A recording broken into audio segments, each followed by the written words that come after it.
Hello everyone, अस्सलाम वालेकुम and welcome back to our channel Nisha's cooking and blogs. उम्मीद करती हूँ आप सभी खैरियत से होंगे और अल्हम्दुलिल्लाह मैं भी आप सभी की दुआओं से बिल्कुल खैरियत से हूँ। और आज मैं बहुत ही मज़ेदार और जायकेदार सर्दियों का बहुत ही ख़ास एक ऐसी रेसिपी लेकर आ गई हूँ जो आप हर खाने में इस्तेमाल करते हैं, लेकिन उसकी आपने कभी रेसिपी नहीं बनाई होगी। जी हाँ, आज मैं बनाने जा रही हूँ धनिए के पराठे। आज की रेसिपी को बनाने के लिए यहाँ पर लगभग मैंने ले लिया है 1 कप गेहूं का आटा। आप चाहें तो केवल मैदे का भी इस्तेमाल कर सकते हैं।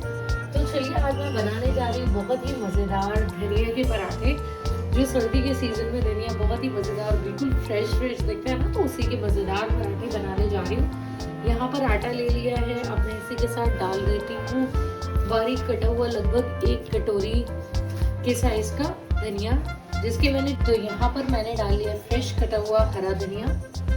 इसी के साथ मैं डाल लेती हूँ लगभग 1/4 टीस्पून गरम मसाला पाउडर, ये घर का बना हुआ गरम मसाला है। नमक आप सभी को टेस्ट के हिसाब से एडजस्ट करना है। और इसी के साथ मैं डाल देती हूँ लगभग 1 बारीक कटी हुई हरी मिर्च।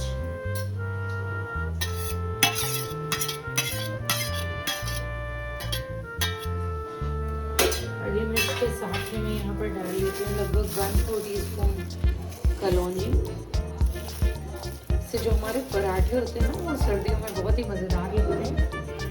अब मैं इसी के साथ डाल लेती हूँ लगभग 1/4 टीस्पून लहसुन अदरक का पेस्ट।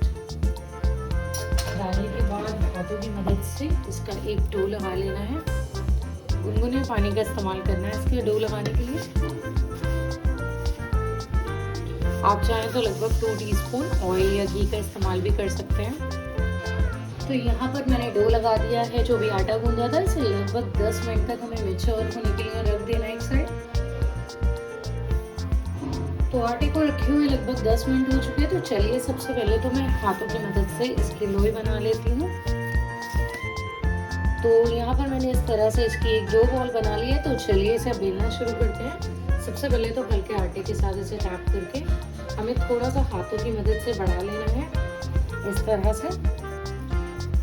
और जैसे ही हमारी ये थोड़ी सी बढ़ जाए, उसके बाद हमें हल्के हाथ से इसे बेलना शुरू करना है।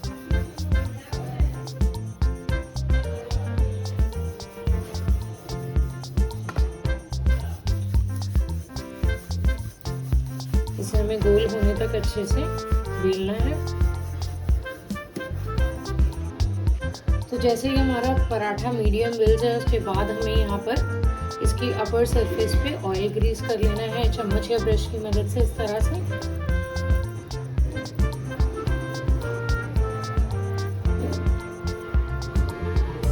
ठीक है, ऑयल अच्छे से ग्रीस कर लिया है हमने।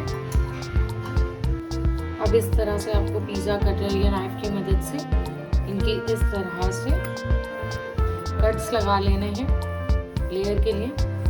इससे हमारे पराठे बहुत ही मज़ेदार बनते हैं। तो ये इस तरह से मैंने पूरे पराठे पर लगा लिए हैं। इस तरह से लगाने कि आपस में अब जुड़े ना रहे।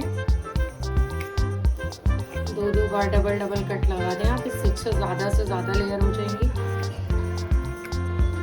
तो ये कर लिया हमने। अब हाथों की मदद से इस तरह से हमें पराठे को रोल करना है। आप देख सकते हैं कि ये जो लेयर्स हैं ऐसे इस तरह से लाना है। अब हल्के ही हाथ से इस तरह से करके हमें इसे फोल्ड कर देना है। तो ये इस तरह से, और ये लास्ट जो कॉर्नर है उसे इस तरह से अंदर की तरफ टैप करना। एक बार फिर से मैं लगभग 1/2 टीस्पून मैंने ऑयल लगा लिया है और इसे हल्के हाथ से इस तरह से टैप करना है। और हल्के बेलन की मदद से हमें इस तरह से इसे बेलना है। ज़्यादा बड़े साइज का नहीं बेलना है पराठे को। तो आप देख सकते हैं कि हमारा जो पराठा है मीडियम साइज तक मैंने एक बार फिर से बेल लिया है, बहुत ही हल्के हाथ से, ताकि इसकी जो लेयर्स हैं वो एक दूसरे से चिपकी रहे। हल्के हाथ से मैं इस तरीके से इसे उठा लेना। अगर आपको लगता भी है कि लेयर्स हट रही हैं, तो आप इस तरह से हाथों की मदद से टैप कर सकते हैं। मैंने प्री हीट पे पैन रख दिया था, उस पर डालना है। और अब मैंने यहाँ पर पैन पर डाल दिया है पराठे को। इसे हल्का सा एक तरफ से कुक होने देना, उसके बाद ही फ्लिप करना है हमें पराठे को। और पहले एक बार चम्मच या फिर किसी चिमटे की मदद से आपको चेक कर लेना है, जब थोड़ा सा कुक हो जाए उसके बाद ही फ्लिप करना है, वरना जो आपका पराठा है वो टूट भी सकता है। और अब मैं अपर साइड पे लगा देती हूँ ऑयल। चम्मच या ब्रश की मदद से आपको ऑयल ग्रीस करना है। इसी तरीके से हमने दूसरे पराठे को भी बेल लिया है। अब इसे भी इस तरह से हमें रोल करना है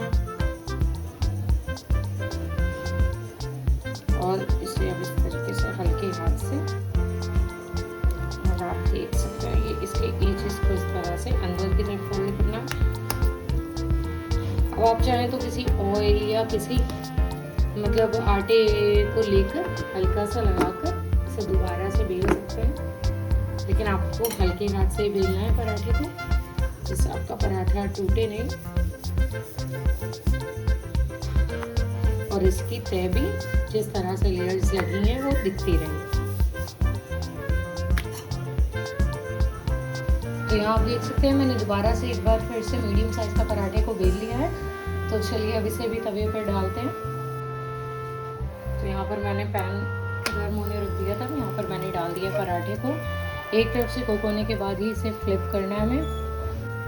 पराठे को हल्के हाथ से हमें फ्लिप करना है और इस पर लगाते हैं ऑयल।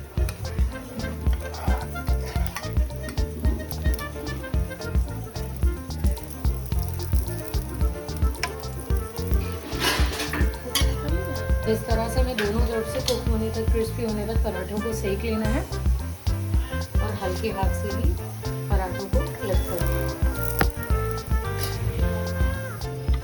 तो हमारे ये मज़ेदार आज के पराठे बनकर तैयार हो चुके हैं।